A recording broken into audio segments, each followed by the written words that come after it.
Unlike my last video of Class of 09, this time I'm going to be much more critical of the writing. While I like the game, I don't think it's perfect, and Jeffrey is an emblematic character of the reasons why. It's because I'm a lesbian and I hate men. The end.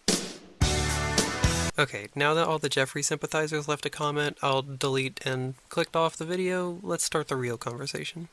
One of the most important characters in Class of 09 is Jeffrey, the anime nerd kid. As Nicole, you have the chance to bully him, ruin his life, and more. You get a text after every ending, and most of them are Jeffrey explaining his mental state, which is full of violent and horny thoughts directed at Nicole mostly, as well as general misanthropy and diary entry stuff. He never brings up anime in any of these texts.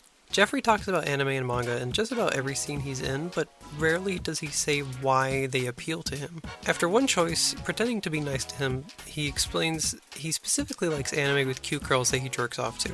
Like, to completion? Yeah. I think that's awesome. It's so great that you do that. In another route, he tells Nicole, in confidence, specific fetishes he has, and that anime facilitates them because they're impossible in real life. Most of my fetishes can only be realized through my anime. And that's it. He doesn't really go over any other reason why he enjoys anime, just has conversations about anime or the concept of anime relating to the reason he is bullied. You might be thinking this is a really silly thing to think about. He's a stereotypical nerd, so it's obvious, or he doesn't need a reason or valid thoughts to have, but my thinking is a little more specific than just why anime.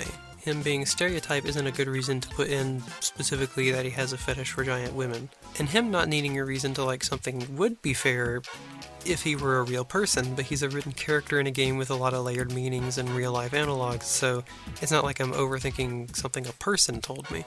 See, there's no such thing as overthinking fiction. Now that I've justified myself like I'm fucking Hegel or something, let's look at that first conversation about Jeffrey jerking it. You might think he is oversharing, and he is, but that's typical of the characters of this game. It's not unique to Jeffrey. There's two functions to this conversation.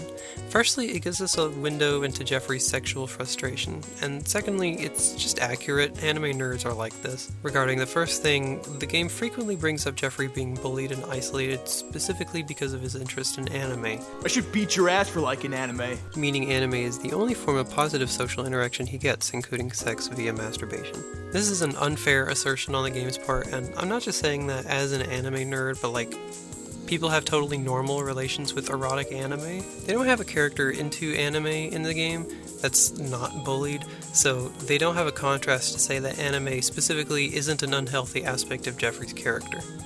This is a borderline porn addiction is a real thing talking point, and that it argues anime acts not as a healthy outlet, but as a poor substitute for the real thing, and causes a vicious cycle of making him worse. Nicole even asserts his hypersexual interest in anime paired with guns in his house is a recipe for disaster. A house full of depraved porn and firearms. What could possibly go wrong? Now, obviously, Nicole is speaking from a place of ignorance, not only as an unformed teenager, but as someone that just opposes anime. But not only does the game prove her right by portraying Jeffrey as a potential school shooter, the game goes at length to portray Jeffrey as a pathetic person. One that doesn't deserve bullying, sure, but someone that is frequently wrong. He's intelligent but socially inept, which they show by him frequently calling Nicole a good friend even after she bullied him because he doesn't understand when she lies. Thanks, Nicole. You're a really good friend.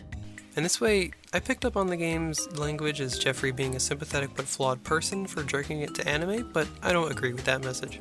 The accuracy thing is self-explanatory, I feel. In high school I knew plenty of people that were just very vocal about their sexual interests in anime, including a GED student I played D&D with that was like 25. Why did he do that? I was 16. In any case, the guys usually only shared opinions on sexual anime with other guys, though there were exceptions to this, which Jeffrey echoes when he says most girls don't want to hear him talk about masturbating to drawings. You're the first girl I ever told that to. Alright, that's enough about jerking off. Let's talk about fetishes now.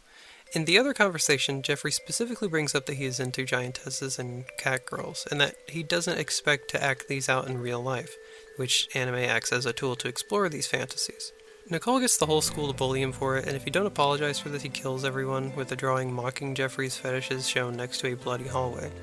It's extreme imagery even for this game because it contrasts a very grounded tragedy that happens in real life with a goofy bully image of Jeffrey getting a boner. The game is trying to get across the point that bullying leads to extreme counterviolence, or more accurately that an environment of isolation and hatred begets extreme counterviolence, which is the same message as the Joker, by the way. What do you get? I don't think so. When you cross That's the it. society, That's the it. society.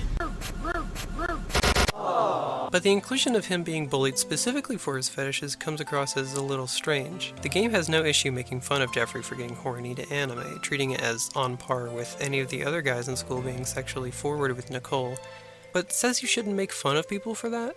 I feel like they even use the giantess as an quote-unquote abnormal fetish to make a point of the absurdity of the whole thing, because cat girls are so basic nowadays. They at least try to get across it's specifically bullying that caused Jeffrey to shoot up the school, and not the fact that he likes anime girls, but it rings hollow when paired with the message that he sticks to anime girls because he's bullied. So what does this reveal about the character? Apart from the fact that anime fans are stereotypically bullied and sexually frustrated, along with the entire cast, with fragile mental health, not a lot. So an important follow-up question is, what does this say about the creator's opinion on anime? I think it's undisputable that the creators of Class of 09 have a love-hate relationship with anime.